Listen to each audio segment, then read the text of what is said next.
Bonjour à tous, j'espère que vous allez bien, où que vous soyez et quoi que vous fassiez. Sans très grande surprise, on va toujours parler du monde professionnel, de l'initiative libérale, l'entrepreneuriat et aussi du salariat. Il faut savoir que ces choses-là sont intimement liées en fait.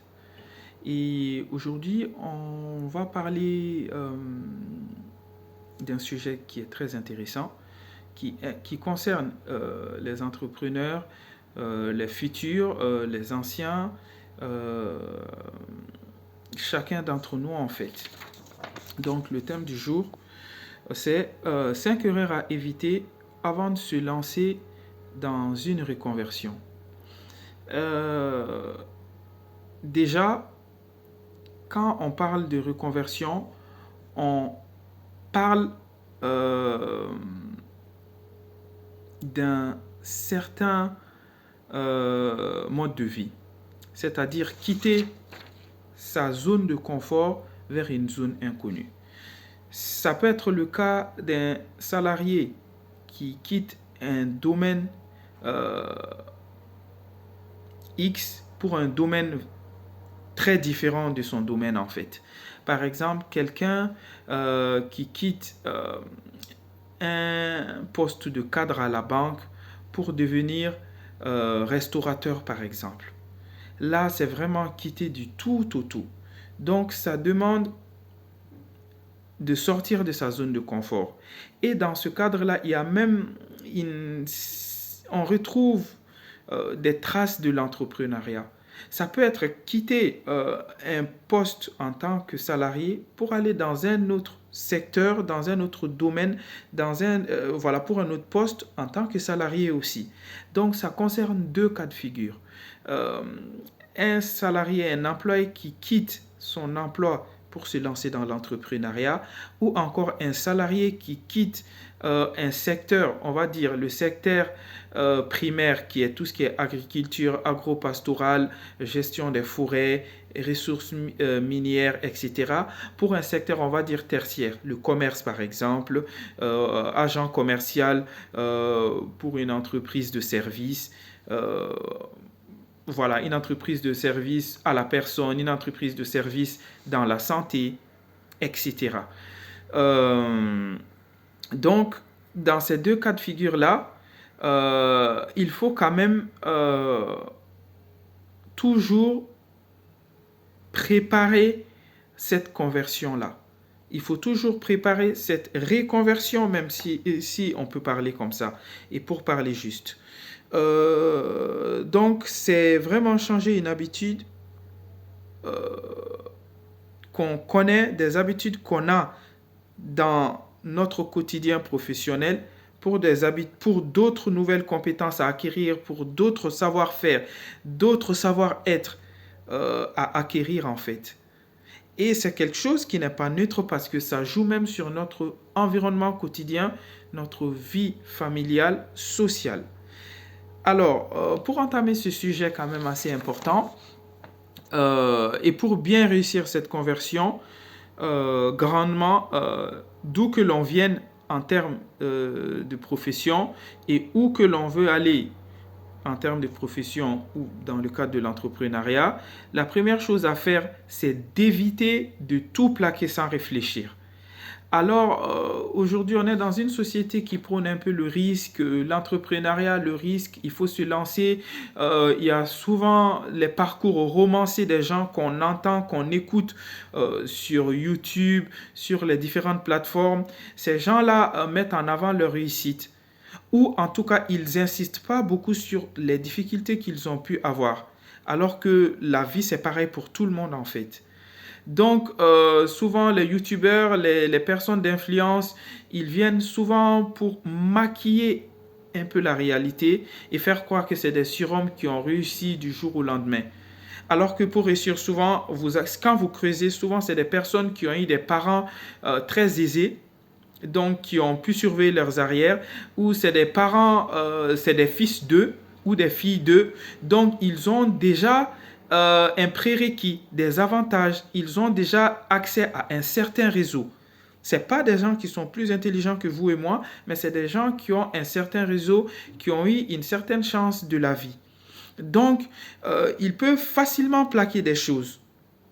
J'ai toujours eu l'habitude de dire ça. Et c'est pas péjoratif, mais quelqu'un qui est né et qui a grandi dans son pays, si ce pays est riche, cette personne-là qui est née dans ce pays-là, qui a des codes de ce pays-là dès la naissance, qui a la nationalité, je ne dirais pas le nom d'un pays en gros, bah, cette personne-là a plus de facilité à se permettre certaines choses que des étrangers qui viennent dans ce pays, qui doivent tout reprendre à zéro et qui doivent fournir 2 fois, voire plus d'efforts que la moyenne. Donc, cet exemple-là qui est assez palpable et que je vois tous les jours prouve que quand on veut faire des choses, il faut être quelqu'un de mesuré, il faut prendre le temps de réfléchir. C'est-à-dire qu'il ne faut pas se lancer comme ça dans les choses. Sauf si la vie même vous contraint à le faire. Et souvent, même si ça arrive, c'est très rare. Donc, il ne faut pas tout plaquer comme ça sans réfléchir sous le coup de la colère, de l'émotion ou de quoi que ce soit. Ça, c'est le premier conseil. Le second conseil, c'est justement quand on parle de reconversion, on parle du fait qu'on est déjà dans un emploi. Et quand on est déjà dans un emploi, ça veut dire qu'on a des supérieurs, on a des N+1. Donc, la deuxième erreur à ne pas faire, c'est fuir un manager toxique. Aujourd'hui, on le sait tous, le milieu du travail est très compliqué. Des fois, on a un manager qui est souvent même moins professionnel que nous, qui en sait moins que nous sur le domaine, mais quand même, la vie a fait qu'il est là et qu'il est en fait notre supérieur hiérarchique. C'est quelqu'un qui va peut-être nous mener la vie dure pour X raisons et ce ne sera pas évident. Donc, il ne faut pas vous reconvertir parce que cette personne-là vous mène la vie dure en fait. Je ne dirais pas qu'il ne faut pas vous reconvertir parce qu'elle vous mène la vie dure, mais je dirais il faut éviter de tout plaquer, justement un lien avec le premier conseil, parce que cette personne-là vous mène la vie dure. Ne bâclez pas votre parcours pour une personne en fait. Dans ce cas-là, la meilleure chose à faire, c'est de chercher à connaître la personne, de savoir comment vous pouvez cohabiter avec elle. Chez nous, en Bambara, on dit Nibe Moro Don Amenachuruti Kamanagan. C'est-à-dire que quand tu lis la cartographie de la personnalité d'une personne, tu as plus de chances de l'éviter en fait. C'est plus facile à dire qu'à faire. Aussi, si vous avez une certaine ancienneté, essayez de négocier le fait d'aller dans un autre département, par exemple. Cherchez à la connaître pour essayer de repartir sur de nouvelles bases. Tout ça, c'est possible, mais ne bâclez pas votre parcours parce que vous avez un chef qui vous mène la vie dure.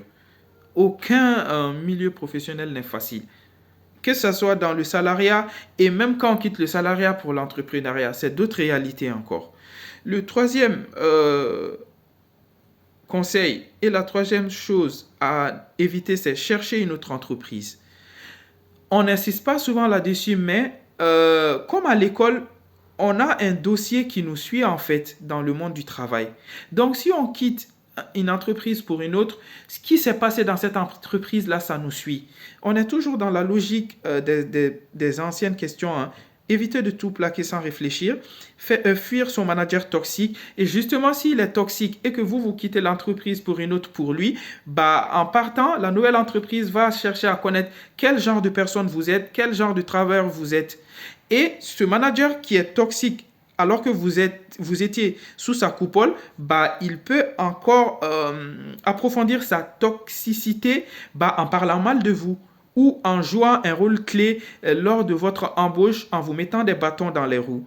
Donc, encore une fois, ça revient au fait d'éviter d'agir en fait à la hâte. Donc, pour chercher une entreprise, il faut l'éviter. D'autant plus que quitter une entreprise parce que, voilà, on vous soi-disant martyrise, etc., c'est une utopie parce que vous allez aller dans cette nouvelle entreprise qui a aussi ses propres réalités et qui n'est peut-être pas mieux que celle que vous quittez en fait.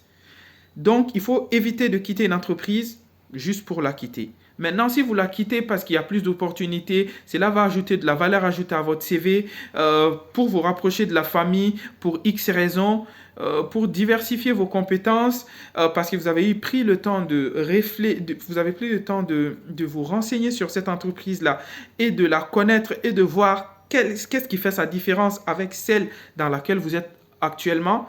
Là, ça donne du sens à votre parcours. Donc, le quatrième, c'est faire de la rémunération votre unique boussole. J'aime bien cette citation de Charles Aznavour que je viens récemment d'apprendre.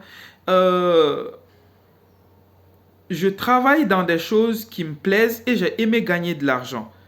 Et à partir du moment où j'ai aimé gagner de l'argent et en même temps, je ne travaille pas de manière bénévole. C'est-à-dire que je travaille parce que je crois à mon travail, je travaille parce que j'aime mon travail, mais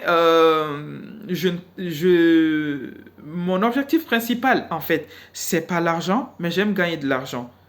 Et mon objectif principal, c'est pas l'argent, c'est de prouver ma valeur, c'est de travailler pour prouver mes connaissances, mes compétences dans un domaine. Mais l'objectif final, c'est pas l'argent, mais j'aime quand même en gagner parce qu'on est dans un monde où rien n'est gratuit. Je donne ma compétence, mon savoir-faire et en contrepartie, j'ai le droit d'avoir voilà, une valeur ajoutée. Et l'argent fait partie de cette valeur ajoutée-là. Je quitte ma famille chaque matin, je donne de mon temps, du temps que je peux passer avec ma famille ou à faire autre chose. Et donc, pour cela, je mérite salaire. Et ça, c'est une vision très américaine des choses, mais que j'approuve totalement, en fait. On aime trop la gratuité aujourd'hui. Donc, c'était une petite parenthèse. L'argent ne doit pas être votre gouvernail, en fait, ou votre boussole. L'argent ne doit pas être en premier. Il y a d'autres choses plus importantes, le réseau, l'expérience, mais cela ne veut pas aussi dire qu'il faut tout mettre sur voilà, il faut tout mettre au profit du réseau, de l'expérience et oublier l'argent. D'autant que des fois, le réseau est très versatile parce qu'il est fait d'humains. Les gens aiment aujourd'hui prendre, mais n'aiment pas donner. Donc, l'argent ne doit pas être votre motivation principale, mais arrangez-vous quand même toujours à avoir une certaine contrepartie parce que cet argent-là peut vous servir. Et dernier conseil, tout miser sur la reconversion. C'est-à-dire que même si vous avez bien fait les choses, la vie est faite d'une part de choses qu'on maîtrise et d'autres choses que nous ne maîtrisons pas. Donc, si vous misez tout sur cette reconversion, même si vous avez évité les 4 premières erreurs, par exemple, vous n'avez pas tout plaqué à la tête, voilà, sous le coup de l'émotion. Vous n'avez pas fui un manager toxique, qu'il l'ait été ou pas. Vous n'avez pas cherché une entreprise juste pour le fun ou juste parce que vous pouvez vous permettre de le faire. Vous n'avez pas cherché à intégrer une entreprise juste parce que vous entendez que c'est une multinationale ou parce qu'elle paye bien. Vous avez réussi toutes ces étapes-là, mais vous avez tout misé sur la reconversion. Si vous faites ça, comme on a dit, vous allez en terre inconnue, en eau trouble.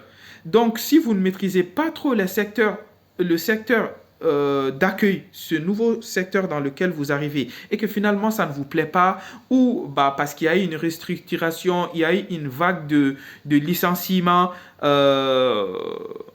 conjoncturels suite à l'économie, suite à la conjoncture économique, suite voilà, à tout ce qui se passe en ce moment, ou encore parce que vous ne vous êtes pas entendu justement avec vos employeurs, ou tout simplement parce que vous avez eu des coups de la vie que vous n'attendez pas, vous allez vous retrouver dans une situation où vous n'allez plus pouvoir retourner en arrière, c'est-à-dire retourner dans l'entreprise que vous avez quittée, et vous allez errer en fait. L'errance, comme toute chose difficile de la vie, a une fin. Ou d'ailleurs comme toute bonne chose, toute chose a une fin. Mais qu'est-ce que vous allez faire pour éviter cette errance-là? Il faut toujours avoir plusieurs arcs. Il faut toujours avoir plusieurs paniers dans lesquels vous allez mettre plusieurs œufs. Il faut toujours surveiller ses arrières. Il faut toujours avoir finalement cette dimension, je dirais, entrepreneuriale. C'est-à-dire être polyvalent, avoir plusieurs sources de revenus. Est-ce que vous avez eu le temps peut-être de conserver, d'économiser au moins 2 ans de salaire.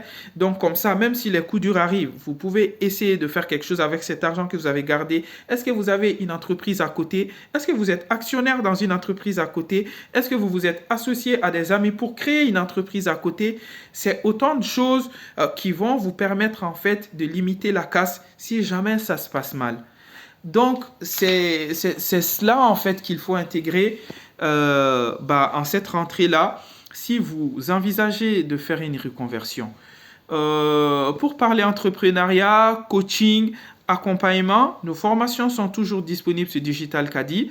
Vous pouvez nous contacter au 06 65 57 09 87.